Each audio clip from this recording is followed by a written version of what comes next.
It's wonderful to be here for various reasons. And the first and the most important reason for me, and I'm really glad Dr. Bawa is here, is that sometime in late 1996, I was summoned by Uma Shankar and Ganeshaya, two close friends of mine, for a meeting with Dr. Bawa. And I had, at the end of that meeting, the first offer of a job. Thank you, Dr. Bawa. I was forced to turn down that offer only because of the macaques. But it's wonderful to be here again. And the second personal account is that when I finally did find a job, which was at the National Institute of Advanced Studies, Dr. Raja Ramanna, then director and founder, told me that the only reason he offered me a job in NIAS was because I represented all the other species. And I stand here today also for the same reason. I want to speak about the other species. Now, non-human life has actually traditionally coexisted with humans very peacefully across the Indian subcontinent, the two primary underlying reasons being one, and this is something that has really not been explored too much, the spirituality or the continuity, maybe even biological, that exists between humans and non-humans. And so Darwin was predicted by some of our Indian classical thinking. The second, of course, is the fact that some of these non-humans are held in fairly exalted positions, and this spirit of coexistence, therefore, seems to be a major strength that our country has as we face difficulties where in recent times we have rapidly changing environments leading to what I would call urbanization. What this urbanization has brought in is also a growing competition between humans and non-humans for shared resources across a range of shared habitats, both natural and anthropogenic. Urbanization in particular constitutes a challenge that confronts India and the other nations of the global south in the 21st century.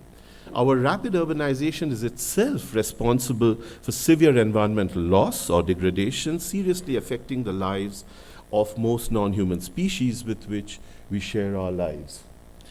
What has remained utterly neglected, and I want to bring this to your attention, is the growing synerbization or urbanization of our wildlife populations, whereby various urbanizing influences, primarily human activities, force individual animals to adapt to these altered socio-ecologies for their very survival.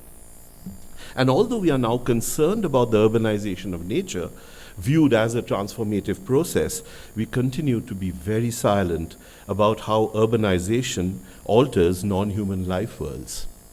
Let us then, in this brief discussion, turn to the processes of synerbization, which has been increasingly affecting India's wildlife populations and threatening their very existence.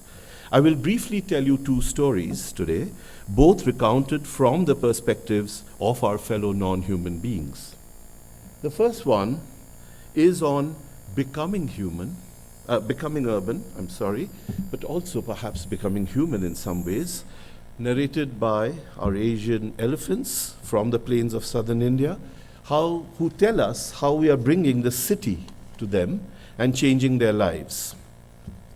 The other story is on being human, in which individual bonnet macaques talk to us about the processes by which they are forced to survive by becoming what I would call human-like macaques. The beginnings of the synerbization of our elephant populations were innocuous enough, with transport infrastructures built through the forests, promising development to otherwise localized human communities, but these linear intrusions effectively began to fragment the coherent lives of elephant groups. The farming communities at the forest periphery now let their cattle and livestock graze the forests competitively with the elephants.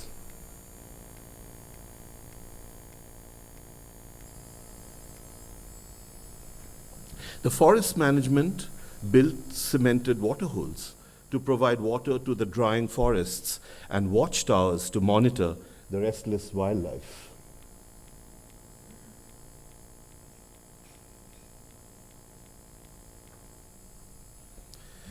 The forests were thus opened up, and the elephants developed familiarity with humans and their intrusions. The camera, for example, bewildering flashes of light that leave them confused, ambivalent, suspicious, anxious, irritated, also in thought.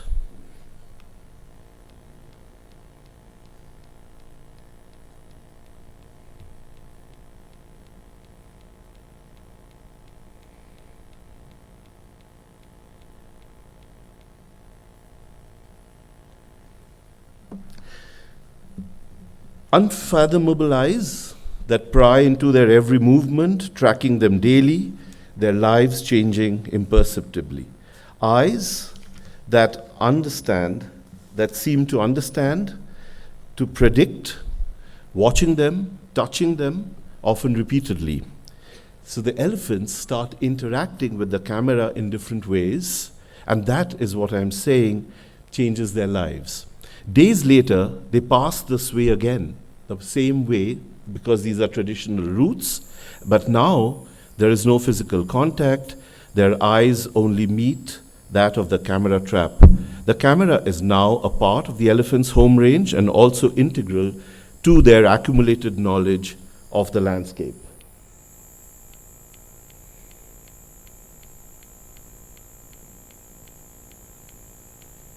They leave, but when they come back 3 days later, they know the camera is there, but they move on, for their lives have changed in ways that they do not fathom at that time.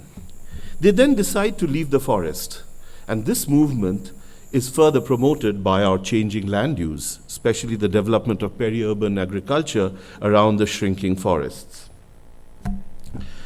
These staple sources of rich human food now trigger off an uncontrollable cascade of urbanized wants and opportunities in the once sparse lives of the forest elephants, a process of urbanization, which was defined for humans by Pitrim Sorokin in 1929 and Talcott Parsons in 1949.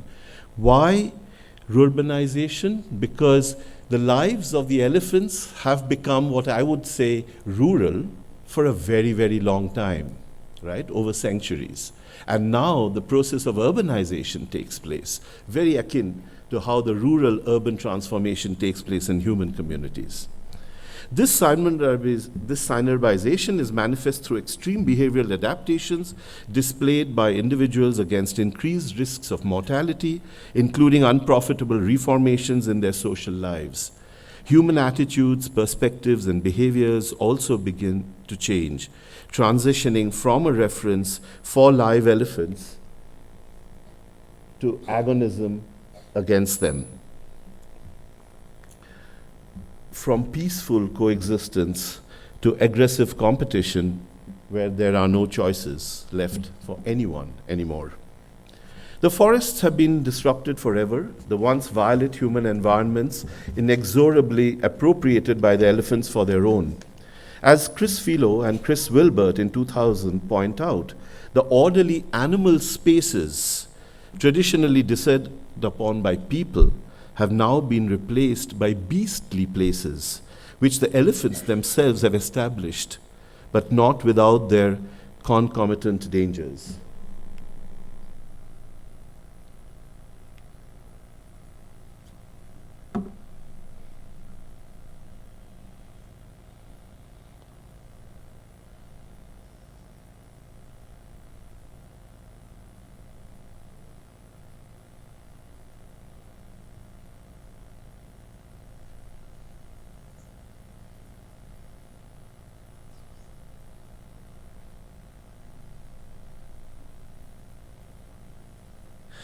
And remember, all these changes, ecological and in their lives, within the lifetime of an individual elephant. Let me now turn into how urbanized our macaques are. As Shirley Strum once prophetically said, They are almost human. While our eco-ethological studies over the last 2 decades have now revealed profound sociological and behavioral changes in macaque societies and in their individual lives brought about by Urbanization, I will speak today of only one particular behavioral transformation that we've recently seen, and this is a change in the macaque-human relationship in the Sinha forests of the Bandipur National Park in southern Karnataka. Individual macaques in one particular troop in the Bandipur forest camp have now begun to use a completely novel communication strategy. It's for requesting for food, and it includes a combination of a very soft coo call, "Oh!" much softer than this, with an arm outstretched to directly communicate only with food-bearing tourists visiting the sanctuary. This multimodal communicative strategy, which results invariably in food being thrown at the macaque, is never shown towards members of their own species, possibly because food is never shared between macaques, not even between mothers and infants. Juvenile bonnet macaques who have begun to forage independently typically display this behavior, as they are obviously unable to practice the more aggressive food acquisition strategies of the adult macaques, given their small body size and general fear of humans.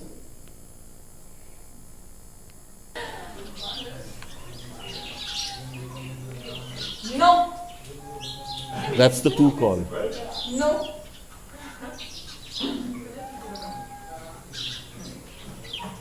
Begin. Begin. No.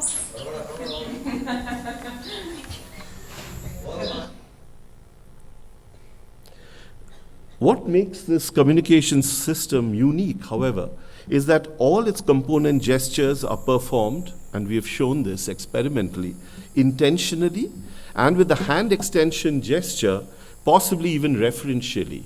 This hand extension takes place only if the human is carrying food and if the eyes of the macaque meets the eyes of the human.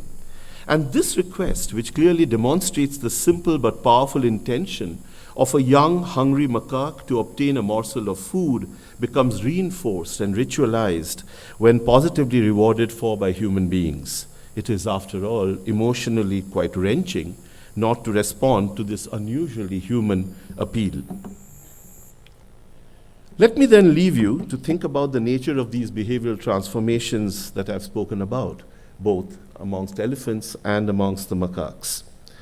While we have documented some of these within the city in peri-urban spaces, others seem to have occurred, and this is what I'm calling the process of urbanization of wildlife populations. They occur in specifically urbanizing once forested locations, which have also been referred to as natural cultural contact zones, where humans and non-humans have begun to encounter and relate to one another through specific exchanges of signals and materials. The gradually synerbizing forests of Bandipur have thus become a fertile and heterogeneous space where relationships between two phylogenetically related species are being improvised and ritualized, but please remember, within very unequal relations of power. What bearings then do our lives and our often unfeeling actions have on the life worlds of these other than humans?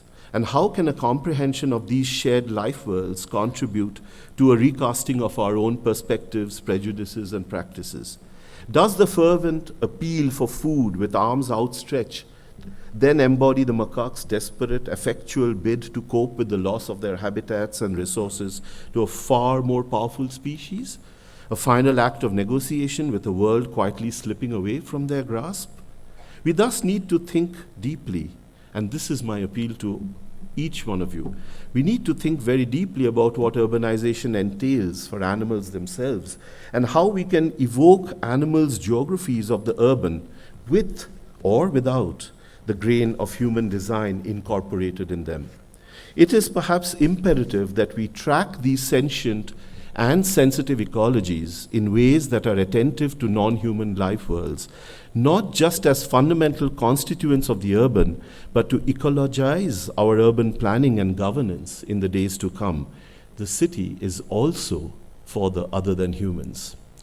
We need to rethink not only the urban, but the human, the more than human, and our methods of governance, beginning from the ground up to include the broad assemblage of sentient actors that constitute urban spaces.